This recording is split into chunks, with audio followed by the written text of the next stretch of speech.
You are listening to the Final Say Radio Show, a Rappaport Media production, with your host Brett Rappaport and co-host John Rappaport. So without further ado, I want to bring the great Congressman from Georgia back onto the program.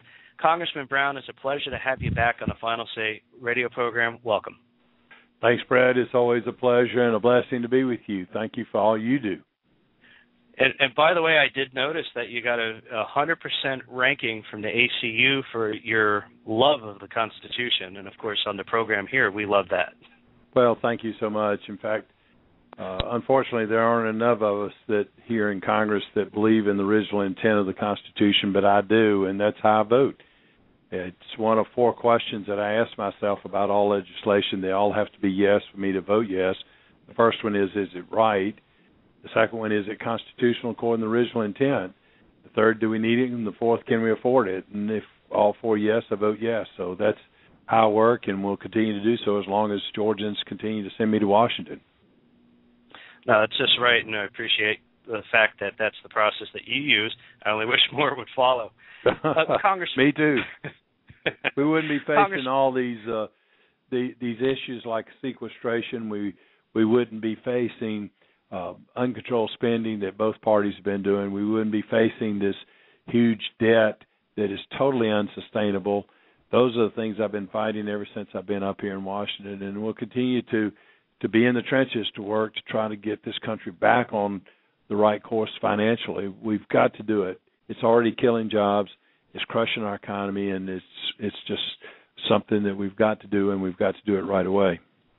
No, it's absolutely right, and I've been arguing for years now that I think that, you know, not just the administration, but a combination of both sides of the aisle in Congress, along with the administration, have to sit down and act responsibly. In one, it's about time that we started working off a full once-a-year budget, that we stopped having these, continuing resolutions where we're back at battle every 2 months or 3 months or 5 months, whatever the time period is, and seriously start addressing the fiscal issues.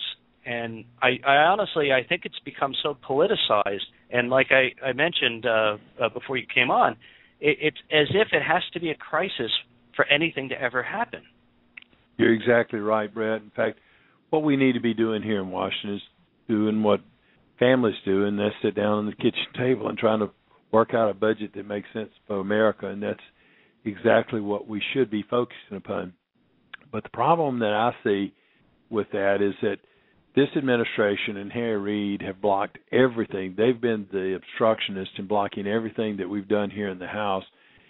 And Barack Obama's traveling around the country campaigning. What's he campaigning for? Well, I think he's campaigning to try to get Nancy Pelosi, the Speaker of the House, so he can get taxes raised on everybody, so he can continue his spending binge that he has been doing.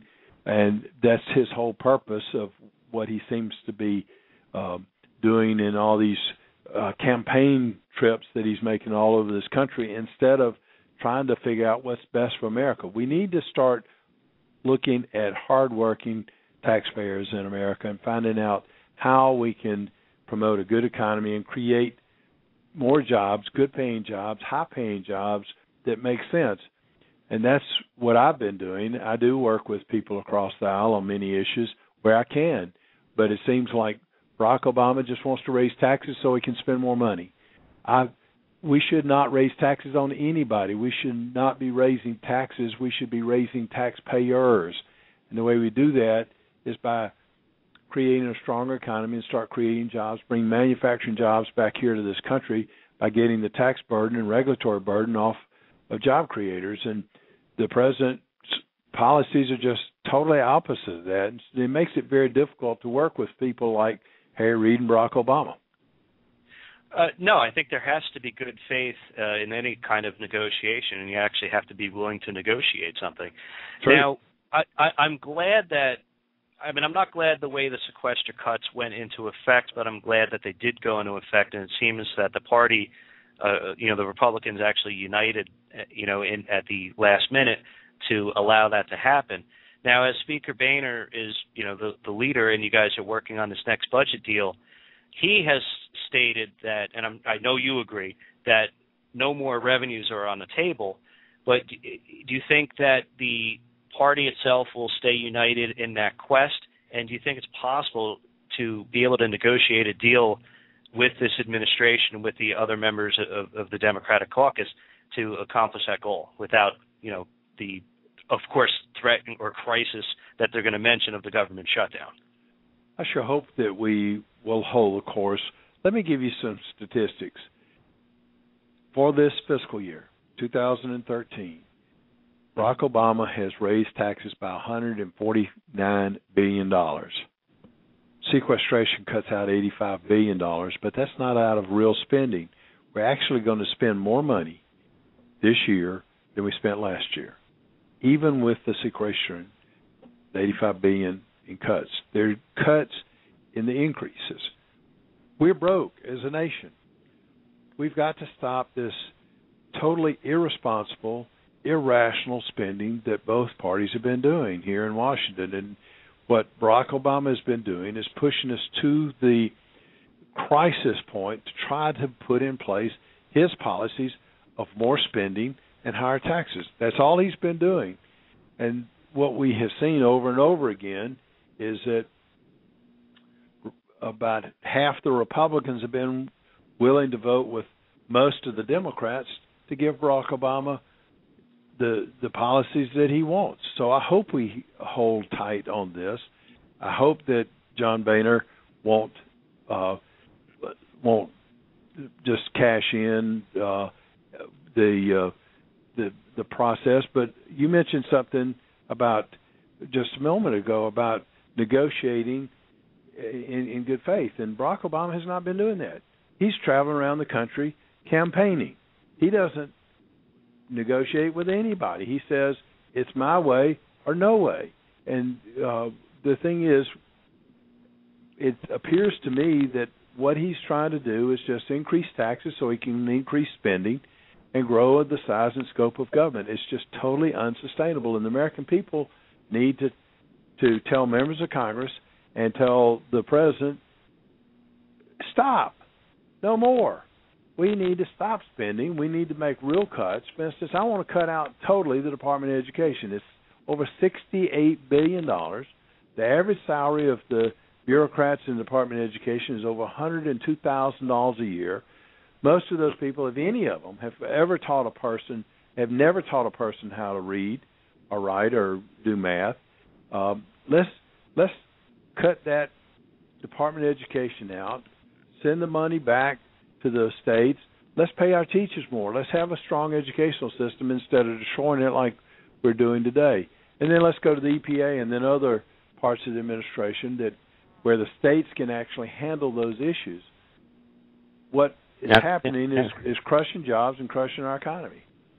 Absolutely. And Congressman, you got to be careful here. You're bordering on common sense. Something Washington doesn't seem to know how to handle. Let's be clear. I agree fully. The getting rid of the Department of Education. We're falling and failing miserably in comparison with other world nations consistently, particularly in math and sciences, which are most important. So if somehow this bureaucracy, bloated or not, at least was making us number one, you might scratch your head and say we can't afford it, but let's find someplace else to cut. But when something's failing miserably, you immediately cut it. I want to redirect you a bit back toward health care. Uh-huh. One of the big concerns that I have, and I agree, by the way, I think the president is running a manufactured campaign and crisis, half as a distraction, half as a power grab. What the balance is doesn't matter. It's destructive either way. Mm-hmm. But the Obamacare bill, and I know you fought brilliantly against it. Unfortunately, we didn't win in the courts, right? But my understanding is we've gone from over 2,000 pages to somewhere in the 13,000 to 15,000 range. I don't know what the accuracy is on that number. But that really scares me because the amount of control that comes from that kind of manipulation, I mean, that's trending to what our tax code is, which as a businessman I can tell you is a costly, it's just a nightmare that you can't, it's like a web you're stuck in. It's like hunting in briars. You just can't get out. Uh-huh. Well, you're exactly right. In fact, Thursday we're going to invite... I'm sorry, go ahead. Go ahead. No, You had I a was just going to ask if there's any. Yeah, the question, I'm sorry, was is there any accuracy? Has the bill actually ballooned to that amount of pages, and are there any restraints in place that might actually control it, or are we just stuck in a horrible spire? Well, the law itself has not grown, but the regulatory burden has grown exponentially, and you're probably correct in the number of pages, or maybe you may be short, but Nancy Pelosi said that we've got to pass it to find out what's in it. We still don't know what's all in it because the regulatory agencies are writing more and more regulations and creating more law, which is, you're exactly right. Obamacare is enough in itself to totally destroy our freedom. It's going to destroy the quality of health care. As you know, I'm a doctor, and it's going to destroy the doctor-patient relationship, but it's going to destroy budgets from family budgets all the way up to the federal budget. And through Obamacare, the federal government can control every aspect of human endeavor, and they can do so through the taxation system by the ruling that Judge Roberts gave us, which is probably the most radical ruling that I think the Supreme Court has ever handed down, at least in my lifetime, and maybe ever. Because what that ruling does is it says Congress can do anything through the taxation system. So we must rip it out by the roots and replace it with something like my Patient Option Act. And where I was just fixing to go, and I'll come back to it because they're both interrelated. There's nothing. Thursday we're going to vote on a continuing resolution. It's going to plus up spending by about $7 billion for the military.